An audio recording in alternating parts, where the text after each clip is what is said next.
Friends, welcome to my YouTube channel. Friends, आज दिल्ली के अंदर चुनाव का शोर शराबा ख़त्म हो गया है। चुनाव के नतीजे आ चुके हैं और 26 साल बाद दिल्ली में भाजपा की वापसी हुई है।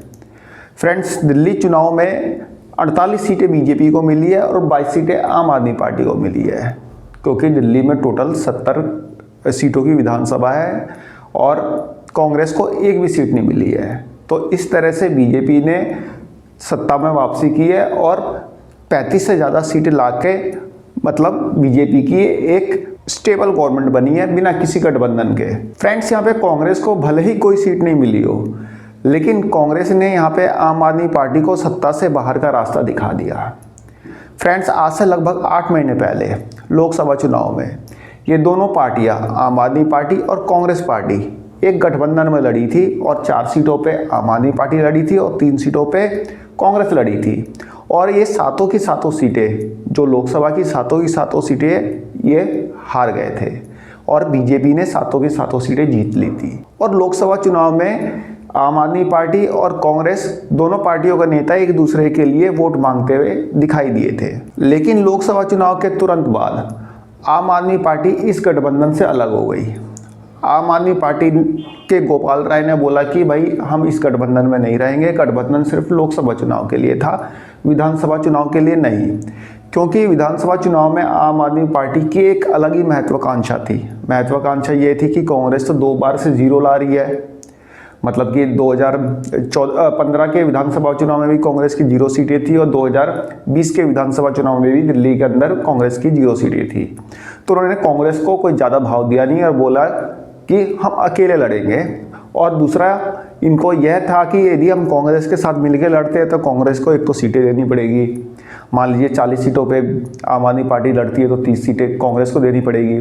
तो इसलिए इन्होंने अपने आप को पीछे खींचा और यह भी सोचा कि कांग्रेस की सीटें आती है, यदि गठबंधन में लड़ते हैं तो ये मंत्री पद भी मांगेंगे भाई, तो इस तरह तो दिक्कत हो जाएगी, हम कहाँ जाएंगे। तो इन्होंने कांग्रेस के साथ चुनाव नहीं लड़ा और अकेले चुनाव में खड़े हो गए। लेकिन आज आम आदमी पार्टी अपनी इस गलती पे पछता रही होगी, क्योंकि कांग्रेस ने आज आम आदमी पार्टी को एक ऐसी चोट दी है कि आम आदमी पार्टी जिंदगी भर नहीं भूल सकती। फ्रेंड्स, कांग्रेस बेशक यहाँ पे कोई सीट नहीं जीती हो, लेकिन 15 सीटों पे कांग्रेस ने आम आदमी पार्टी का खेल बिगाड़ दिया है। यदि ये दोनों गठबंधन में लड़ते तो 15 सीटें ज़्यादा आ सकती थी और 22 सीटों पे सिमटने वाली आम आदमी पार्टी को 15 सीटें ज़्यादा मिलती तो सीटें हो जाती 37। तो फ्रेंड्स, देखते हैं कौन सी सीटों पे कांग्रेस ने आम आदमी पार्टी का खेल बिगाड़ा है और कैसे बिगाड़ा है, डाटा के साथ समझते हैं। फ्रेंड्स, दिल्ली के इस असेंबली इलेक्शन में बीजेपी को 48 सीटें मिली है और आम आदमी पार्टी को 22 सीटें मिली है। फ्रेंड्स, आप यहाँ पे देख सकते हैं, यह उन सीटों की डिटेल है जहाँ पे बीजेपी जीती है। जो बीजेपी 48 सीटें जीती है, यह उन सीटों की डिटेल है। लेकिन कांग्रेस ने आम आदमी पार्टी का खेल कहाँ पे ख़राब किया है, हम सिर्फ उस सीट की बात करेंगे। फ्रेंड्स, यहाँ पे आप देखेंगे कि तिमारपुर जो सीट है, यहाँ पे बीजेपी के सूर्य प्रकाश खत्री जीते हैं। इनको 55,941 वोट मिले हैं। आम आदमी पार्टी को यहाँ पे जो वोट मिले हैं वह हैं 54,773 वोट। इस तरह से हार जीत का जो अंतर रहता है वह है 1,168 वोट। लेकिन यहाँ पे कांग्रेस को मिले हैं 8,361 वोट। यदि कांग्रेस और आम आदमी पार्टी दोनों मिलकर लड़ते तो इनको मिलते 63,134 वोट। इस तरह से ये बीजेपी से 7,193 वोट से जीत जाते हैं। ठीक है फ्रेंड्स, बात करते हैं दूसरी सीट। दूसरी सीट है हमारी बादली सीट। बादली से जीते हैं बीजेपी के अहिर दीपक चौधरी। इनको मिले हैं 61,192 वोट और आम आदमी पार्टी को मिले हैं यहाँ पे 46,029 वोट। यहाँ पे हार जीत का अंतर है 15,163 वोट का। लेकिन यहाँ पे कांग्रेस को मिले 41,071 वोट। यहाँ से कांग्रेस के देवेंद्र यादव लड़े थे चुनाव। तो इस तरह से यदि कांग्रेस और आम आदमी पार्टी मिलकर लड़ते तो उनको मिलते 87,100 वोट और बीजेपी हार जाती यहाँ पे 25,908 वोट से। लेकिन आम आदमी पार्टी की महत्वाकांक्षा ने यहाँ पे उसको हराया है। अब हम बात करते हैं नांगलोई जाट की सीट।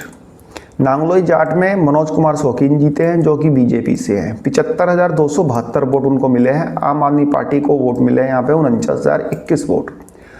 इनके हार जीत का अंतर रहा है 26,251 का और कांग्रेस को यहाँ पे मिले हैं 32,028 वोट। लेकिन यदि ये दोनों मिलकर लड़ते तो इनको मिलते 81,049 वोट और कांग्रेस यहाँ पे मतलब आम आदमी पार्टी यहाँ पे जीत जाती 5,777 वोट से।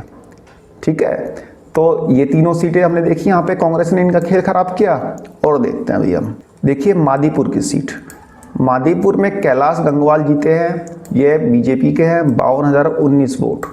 41,120 वोट यहाँ पे आम आदमी पार्टी को मिले। यहाँ पे आम आदमी पार्टी की वो मंगोलपुरी से कौन थी, राखी बिरला, पहले मंगोलपुरी से थी, इस बार देखा कि मंगोलपुरी से हार रही है तो निकल ली मादीपुर से लड़ी, तो उनको यहाँ पे मिले 41,120 वोट। और बीजेपी के उम्मीदवार यहाँ पे 10,899 वोट से जीत गए। लेकिन कांग्रेस को यहाँ पे मिले 17,958 वोट। और कांग्रेस और आम आदमी पार्टी मिलकर लड़ते तो इनको 59,078 वोट मिलते और ये जीत जाते 7,059 वोट से, यानी कि बीजेपी के उम्मीदवार को ये 7,059 वोट से हरा देते। अब बात करते हैं नेक्स्ट सीट की, हरिनगर सीट। हरिनगर सीट में बीजेपी के श्याम वर्मा जीते हैं, इनको मिले हैं 50,179 वोट। और यहाँ पे आम आदमी पार्टी को मिले हैं 43,547 वोट। यहाँ पे 6,632 वोट से बीजेपी जीत गई है। फ्रेंड्स, यहाँ पे कांग्रेस को मिले हैं 4252 वोट। 4252 वोट यहाँ पे मिले हैं। और यहाँ पे एक निर्दलीय उम्मीदवार भी लड़ी थी, 3,398 वोट मिले हैं राजकुमारी ढिल्लो को। ये वही है जो अभी केजरीवाल गए थे कहीं मतलब अपनी रैली करने, तो वहाँ पे इनको भगा दिया था उल्टा सीधा बोल के। तो यहाँ पे कांग्रेस और निर्दलीय ने मिलके खेल खराब कर दिया और बीजेपी यहाँ पे जीत गई है 2380 वोट से। लेकिन यदि ये सब मिलके लड़ते तो यहाँ पे बीजेपी को हरा सकते थे। फ्रेंड्स, आप देखेंगे नई दिल्ली सीट जीते हैं प्रवेश साहिब सिंह वर्मा, यहाँ पे इन्हें वोट मिले हैं 30,088। और आम आदमी पार्टी के अरविंद केजरीवाल यहाँ से लड़े थे, 25,999 वोट मिले हैं। और 4,089 वोट से यहाँ पे प्रवेश वर्मा जीत गए हैं। कांग्रेस के संदीप दीक्षित यहाँ पे लड़े थे और इनको वोट मिले हैं 4,568 वोट। इस तरह से यदि ये दोनों मिलकर लड़ते यानी कि आम आदमी पार्टी और कांग्रेस, तो इनको वोट मिलते 30,567 वोट और 479 वोट से ये बीजेपी को हरा देते हैं। 479। बात करते हैं जंगपुरा सीट की। जंगपुरा सीट से बीजेपी के जीते हैं तरविंदर सिंह मारवा, 38,859 वोट उनको मिले हैं। और आम आदमी पार्टी के मनीष सिसोदिया यहाँ से हार गए हैं, इनको मिले 38,184 वोट। फ्रेंड्स, पिछली बार भी पड़पड़गंज से लगभग बहुत कम, 1000 के आसपास वोट से उतने से वो हारे, मतलब जीत गए थे मनीष सिसोदिया, लेकिन इस बार 675 वोट से हार गए हैं। यहाँ पे कांग्रेस को मिले हैं 7,350 वोट। और यदि ये दोनों मिलकर लड़ते तो इनको मिलते 45,534 वोट और बीजेपी को ये 6,675 वोट से हरा देते। लेकिन ऐसा हुआ नहीं। बात करते हैं कस्तूरबा नगर सीट की। यहाँ से बीजेपी के नीरज बसोइया जीते हैं, इनको मिले हैं 38,067 वोट। और आम आदमी पार्टी को मिले हैं यहाँ पे 18,617 वोट। दोनों के जीत हार का अंतर रहा है 19,450 वोट। लेकिन यहाँ पे कांग्रेस को मिले हैं 27,019 वोट। कांग्रेस यहाँ पे सेकंड नंबर की पार्टी रही है। यदि ये दोनों मिलकर लड़ते कांग्रेस और आम आदमी पार्टी, तो इनको मिलते 45,636 वोट और ये बीजेपी को हरा देते 7,569 वोट से। बात करते हैं मालवीय नगर सीट की। मालवीय नगर सीट से बीजेपी के सतीश उपाध्याय जीते हैं, इनको मिले हैं 39,564 वोट। और आम आदमी पार्टी के प्रत्याशी को मिले हैं 37,433 वोट। और हार जीत का अंतर रहा है 2,131 वोट का। लेकिन कांग्रेस को यहाँ पे मिले 6,770 वोट। यदि कांग्रेस और आम आदमी पार्टी मिलकर लड़ते तो इनको यहाँ पे मिलते 44,203 वोट और बीजेपी को ये यहाँ पे 4,639 वोट से हरा देते। बात करें महरौली सीट की। महरौली सीट से जीते गजेंद्र सिंह यादव बीजेपी के, इनको मिले हैं 48,349 वोट। और आम आदमी पार्टी के प्रत्याशी को मिले हैं 46,567 वोट। यहाँ पे 1,782 वोट का मतलब गैप रह गया है, मतलब 782 वोट जो है जीत हार का अंतर तय कर रहे हैं। यहाँ पे कांग्रेस को मिले हैं 9,338 वोट। और एक निर्दलीय उम्मीदवार थे बाल योगी, उनको मिले हैं 9,731 वोट, यानी कि कांग्रेस से भी ज़्यादा। लेकिन यदि कांग्रेस और आम आदमी पार्टी यहाँ पे मिलकर लड़ते तो इनको मिल जाते 55,905 वोट और बीजेपी को ये 7,556 वोट से हरा देते। फ्रेंड्स, बात करें छतरपुर सीट की। छतरपुर सीट से करतार सिंह तंवर जीते हैं बीजेपी के, 80,469 वोट मिले हैं। यहाँ पे आम आदमी पार्टी को मिले हैं 74,230 वोट और जीत हार का अंतर रहा है 6,239 का। लेकिन यहाँ पे कांग्रेस को मिले 6,601 वोट। यदि ये दोनों मिलकर लड़ते तो इनको मिलते 80,831 वोट और जीत हार का अंतर रह जाता 362 और ये बीजेपी को 362 वोटों से हरा देते। अब बात करते हैं संगम विहार सीट की। संगम विहार सीट से जीते हैं चंदन कुमार चौधरी, 54,049 वोट मिले हैं और आम आदमी पार्टी के जो प्रत्याशी थे उनको मिले हैं 53,705 वोट और जीत हार का अंतर रहा है 344 वोट का। लेकिन यहाँ पे कांग्रेस को मिले हैं 15,863 वोट और यदि ये दोनों मिलकर लड़ते हैं आम आदमी पार्टी और कांग्रेस तो 69,568 वोट मिलते हैं और बीजेपी को 15,519 वोट से हरा देते हैं। ग्रेटर कैलाश की बात करें तो यहाँ पर शिखा राय जीती है 49,594 वोट से और यहाँ पे जो आम आदमी पार्टी के प्रत्याशी थे सौरभ भारद्वाज, जो कि दिल्ली सरकार में मंत्री भी थे, इनको मिले हैं 46,406 वोट और यहाँ पे जीत हार का अंतर 3,188 वोट का हो जाता है और यहाँ पे कांग्रेस को मिले हैं 6,711 वोट। इस तरह से यदि आम आदमी पार्टी और कांग्रेस के वोट को देखा जाए तो टोटल इनको मिले हैं 53,117 वोट। लेकिन यदि ये साथ लड़े होते तो बीजेपी को 3,523 वोट से हरा देते हैं। बात करें त्रिलोकपुरी सीट की, यहाँ से जीते हैं बीजेपी के रविकांत, इनको मिले हैं 58,217 वोट और आम आदमी पार्टी के प्रत्याशी को मिले हैं 57,825 वोट, 392 वोट से जीत हार रही है। यहाँ पे 6,147 वोट मिले हैं कांग्रेस को और 1,681 आज़ाद समाज पार्टी को मिले हैं निर्दलीय।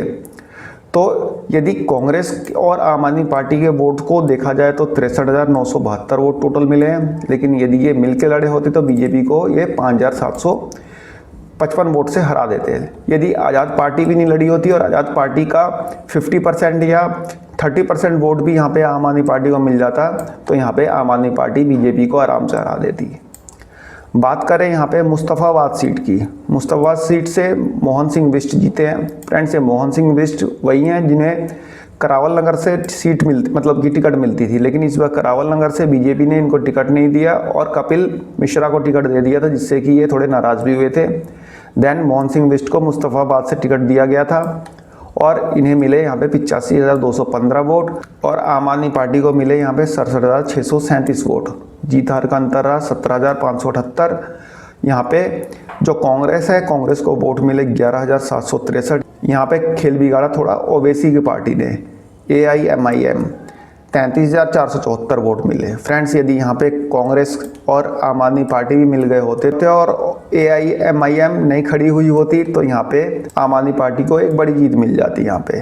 तो इस तरह से यहाँ पे ओवैसी ने खेल खराब कर दिया यहाँ पे आम आदमी पार्टी का। तो यहाँ पे ओवैसी भी क्या करे, इनके साथ कोई मिल के चुनाव नहीं लड़ना चाहता। जिस भी स्टेट में जाते हैं कोई पार्टी इनसे गठबंधन ही नहीं, मतलब गठबंधन करना नहीं चाहती। तो ये भी तो अकेले ही लड़ेंगे ना भाई, इनको भी तो चुनाव लड़ने का हक है। तो इनके साथ कोई गठबंधन नहीं करेगा तो ये कहीं ना कहीं से तो लड़ेंगे। तो इस तरह से हमने देखा कि कांग्रेस ने 15 सीटों पे आम आदमी पार्टी का खेल खराब किया। देखिए 1 2 3 4 5 6 7 8 9 10 11 12 13 14 15 16, तो 16 सीटों पे कांग्रेस ने आम आदमी पार्टी का खेल खराब किया।